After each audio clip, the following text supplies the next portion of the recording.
Os postulados da relatividade exigem mudanças nos nossos conceitos associados a medidas de espaço e tempo. Isso pode ser visto como aplicações das transformações de Lorentz em medidas espaciais e temporais da seguinte maneira. Começando com medidas de comprimentos, vamos imaginar que eu tenho um comprimento dx' medido num sistema S', e nesse sistema S', esse comprimento está em repouso, né? Quando uma régua, né? Uma haste que vai ter um comprimento dx' no referencial S' em repouso nesse sistema S'.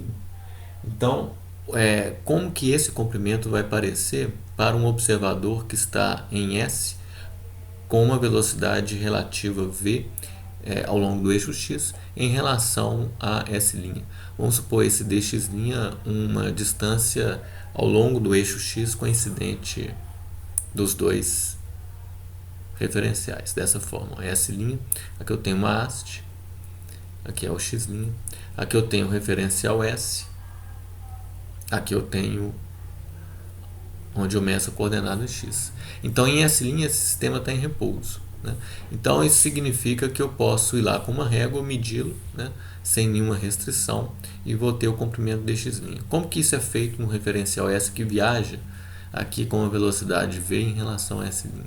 Para que S meça, ele vai ter que considerar coincidências simultâneas entre os limites, né, da sua escala e as extremidades do objeto.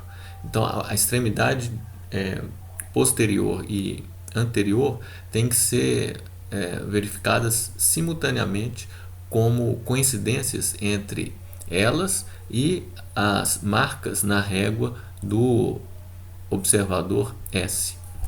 Então, em S, eu tenho que ter coincidências simultâneas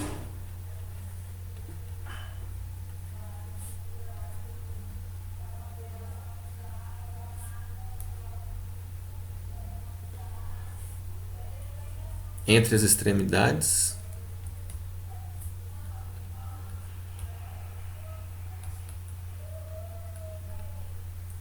de dx', né, que é o objeto que está em repouso em S', e as divisões de sua própria régua, né, em S.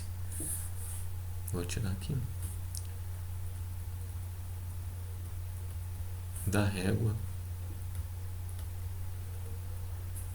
em S. Aí vocês têm que se convencer que essa é a única maneira de S medir um corpo que não está em repouso em relação a ele.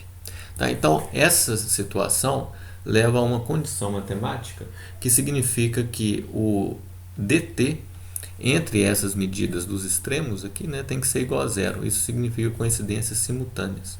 Então, em S, estou fazendo tudo em S agora, eu tenho que ter dt igual a zero. Se dt é igual a zero, eu posso levar isso na equação que dá as transformações de Lorentz, que me diz que dx' é dx menos v dt, dividido pela raiz de 1 menos v2 sobre c2. Agora, isso aqui é zero. Então, direto, eu tenho a relação entre dx' e dx. Essa relação é feita pela raiz de 1 menos v2 sobre c2. Em particular, o objeto em S vai parecer menor por esse fator, raiz de 1 menos v2 sobre c2, do que o objeto em S'. Então, essa é o efeito de contração do comprimento na direção do movimento. Então, como conclusão, a gente diz: o objeto viajando em S' e medindo dx' nas unidades de S' será menor por raiz de 1 menos v2 sobre c2 nas unidades de S, quando posições simultâneas de suas extremidades forem observadas naquele sistema. Então, as coincidências simultâneas são fundamentais e isso leva à condição dt igual a zero para a gente chegar na relação correta.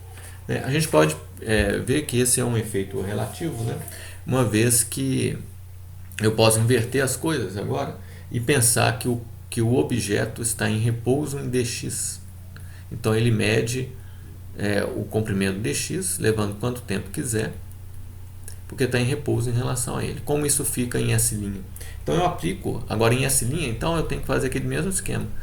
Medir coincidências simultâneas entre as extremidades do objeto e as divisões de sua régua, levando à condição matemática dt' igual a zero. Então eu uso isso na transformação de Lorentz temporal, que me diz que dt' é dt menos v dx sobre C2 dividido pela raiz de 1 menos V2 sobre C2.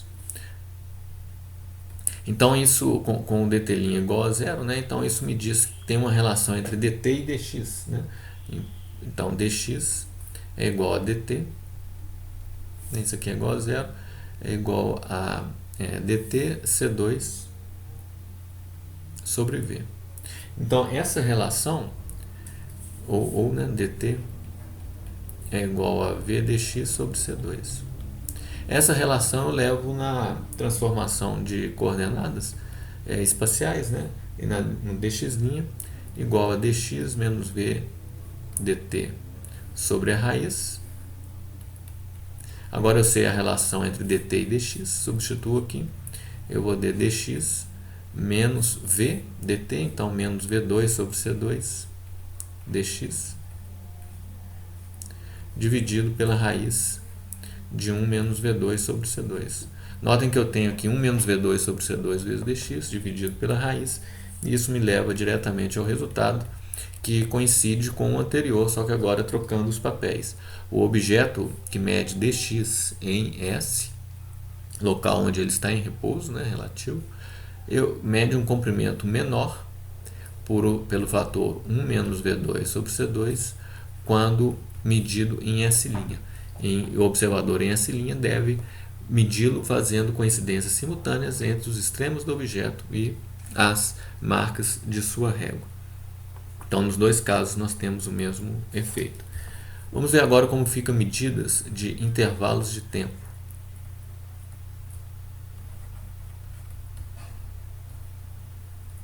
Para medir intervalos de tempo, a gente vai pensar o seguinte: vamos supor que eu tenho em S' um intervalo de tempo dt' medido entre dois eventos que acontecem no mesmo local em S'. Então, a condição matemática para isso é que dx' é igual a zero. Esse intervalo de tempo, nessas condições, chama-se tempo próprio e desempenha um papel fundamental no nosso formalismo para frente. Então, o tempo próprio é o tempo entre o intervalo de tempo entre eventos que acontecem no mesmo local, num certo referencial. Tá? Então, intervalo entre eventos que acontecem no mesmo local, naquele referencial. Isso está expresso matematicamente pelo dx' igual a zero. Tá? Então, nunca esquecer a definição de tempo próprio. A pergunta é como que esse intervalo de tempo vai se parecer em um outro referencial que viaja com velocidade relativa em relação ao primeiro. Vamos supor a velocidade relativa em longo do eixo x novamente. Então, pelo fato de dx' ser igual a zero, isso implica, via equações de transformações de Lorentz, que dx menos v dt dividido pela raiz de 1 menos V2 sobre C2, que é o dx', tem que ser igual a zero também. Né? Esse é o dx'.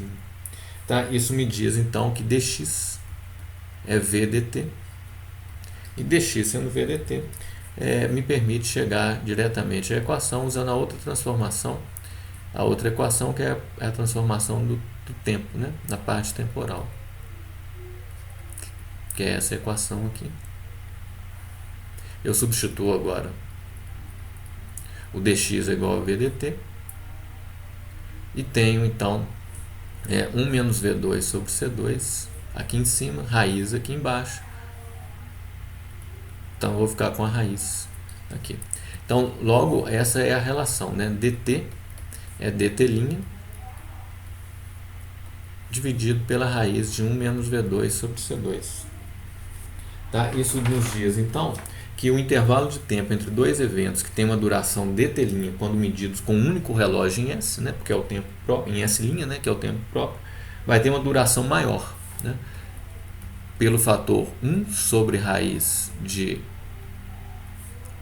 1 menos V2 sobre C2, quando medido pelos relógios de S.